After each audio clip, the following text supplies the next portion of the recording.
പശ്ചിമേഷ്യയിൽ അടിയും തിരിച്ചടിയും കടുക്കുകയാണ്. ഇപ്പോഴിതാ ഇറാനെതിരെ പുതിയ സൈനിക നടപടി ആലോചിക്കുന്നതായി അറിയിച്ചിരിക്കുകയാണ് US president Donald Trump. Operation epic ഫ്യൂറിയേക്കാൾ വലിയ സൈനിക നടപടിയാണ് ആലോചിക്കുന്നതെന്നും അന്തിമ തീരുമാനം എടുത്തിട്ടില്ല എന്നും ട്രംപ് മുന്നറിയിപ്പ് നൽകി. അമേരിക്കൻ മാധ്യമമായ ആക്സിയോസിന് നൽകിയ അഭിമുഖത്തിലാണ് ട്രംപിന്റെ പ്രതികരണമെത്തിയത്. ഇറാൻ ചർച്ചകളിൽ താൽപര്യം പ്രകടിപ്പിച്ചിട്ടുണ്ടെങ്കിലും ഒരു കരാറിലെത്താൻ ഇതുവരെ തയ്യാറായിട്ടില്ല എന്നാണ് ട്രംപ് പറയുന്നത്. ഞാനൊരു വലിയ ആക്രമണത്തെക്കുറിച്ച് ആലോചിക്കുകയാണ്. ഇതുവരെ ഉണ്ടായതിനേക്കാൾ വലുത്. ഞാനൊരു തീരുമാനമെടുക്കാൻ അടുത്തിരിക്കുകയാണ്. ഞങ്ങൾ ഇതിനായി എല്ലാം സജ്ജമാക്കിയിട്ടുണ്ട് എന്നാണ് ട്രംപ് പറയുന്നത്. ഇറാൻ ഇതുവരെ ആവശ്യത്തിന് വേദന അനുഭവിക്കേണ്ടി വന്നിട്ടില്ല എന്നും ട്രംപ് കൂട്ടിച്ചേർക്കുന്നു. അമേരിക്കൻ സേന ഇറാനിലിറങ്ങിയുള്ള ആക്രമണത്തിന് തുനിഞ്ഞേക്കുമെന്ന ആശങ്ക ഇറാനിൽ നിലനിൽക്കുന്നതിനിടെയാണ് ട്രംപിന്റെ പ്രതികരണം എത്തിയത്. ഇറാനിൽ കാലുകുത്തിയാൽ സർവ്വശക്തിയും എടുത്ത് തിരിച്ചടിക്കുമെന്ന് ഇറാൻ മുന്നറിയിപ്പ് നൽകുകയും ചെയ്യുന്നുണ്ട്. അതേസമയം അമേരിക്ക ആവശ്യപ്പെട്ടാൽ ഏത് പുതിയ സൈനിക നീക്കത്തിലും ഇസ്രയേൽ വേഗത്തിൽ പങ്കാളിയാകുമെന്നും ട്രംപ് അവകാശപ്പെടുന്നുമുണ്ട്. താൻ ആവശ്യപ്പെട്ടാൽ 2 മിനിറ്റിനുള്ളിൽ ഇസ്രയേൽ പങ്കുചേരും. എന്നാൽ ഒരു സൈനിക നടപടി ആരംഭിക്കാൻ അമേരിക്കയ്ക്ക് ഇസ്രയേലിന്റെ പിന്തുണ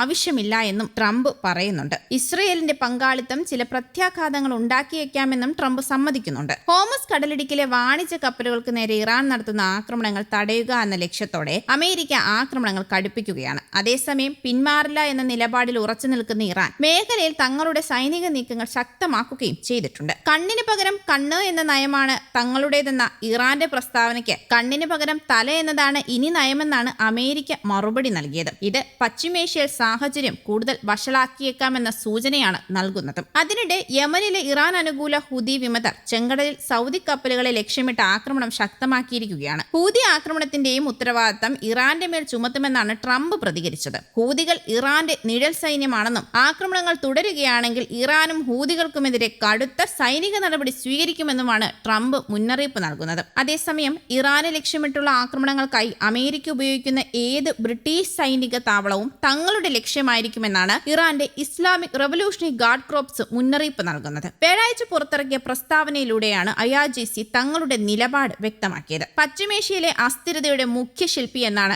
IRGC ബ്രിട്ടനെ വിശേഷിപ്പിച്ചത്. ഇറാനെതിരായ അമേരിക്കയുടെയും ഇസ്രയേലിന്റെയും സൈനിക നീക്കങ്ങളിൽ ഇംഗ്ലണ്ട് വലിയ പങ്കുവഹിച്ചതായും അവർ ആരോപിക്കുന്നുണ്ട്. ബ്രിട്ടനിലെ RAF ഫെയർഫോർഡ് എന്ന സൈനിക താവളത്തെ IRGC പ്രസ്താവനയിൽ പ്രത്യേകം പരാമർശിക്കുകയും ചെയ്തു. സമാധാന ചർച്ചകൾക്കായുള്ള അമേരിക്കയുടെ ആഹ്വാനങ്ങൾ വെറും തന്ത്രമാണെന്നും തങ്ങളുടെ സൈനിക ശേഷി വീണ്ടെടുക്കാനുള്ള സമയം കണ്ടെത്താനാണ് അമേരിക്ക ശ്രമിക്കുന്നതെന്നുമാണ് ഇറാൻ ആരോപിക്കുന്നത്. ഇത്തരത്തിലുള്ള വഞ്ചനാപരമായ വെടിനിർത്തലുകളിൽ നിന്ന് അമേരിക്കയ്ക്ക് ഗുണം ലഭിക്കാൻ അനുവദിക്കില്ല എന്നും അവർ വ്യക്തമാക്കുന്നുണ്ട്. അമേരിക്കയുമായി ആശയവിനിമയം നടത്താൻ മധ്യസ്ഥരുടെ യാതൊരു കുറവുമില്ല എന്നും പ്രശ്നം സന്ദേശങ്ങൾ കൈമാറുന്നതിലല്ല മറിച്ച് അമേരിക്കയുടെ ആധിപത്യ മനോഭാവത്തിലാണെന്നും ഇറാൻ വിദേശകാര്യമന്ത്രി സയ്യിദ് അബ്ബാസ് അറാഖ്ചി പറഞ്ഞിരുന്നു. ടെഹ്റാനിലെ ഇറാൻ പ്രസിഡന്റ് മസൂദ് പെസഷ്കിയാനും ഇറാഖ് പ്രധാനമന്ത്രി അലി അൽ സൈദിയും തമ്മിൽ നടന്ന കൂടിക്കാഴ്ചയുടെ പശ്ചാത്തലത്തിലാണ് അബ്ബാസ് അറാഖ്ചിയുടെ ഈ പ്രതികരണവും എത്തിയത്.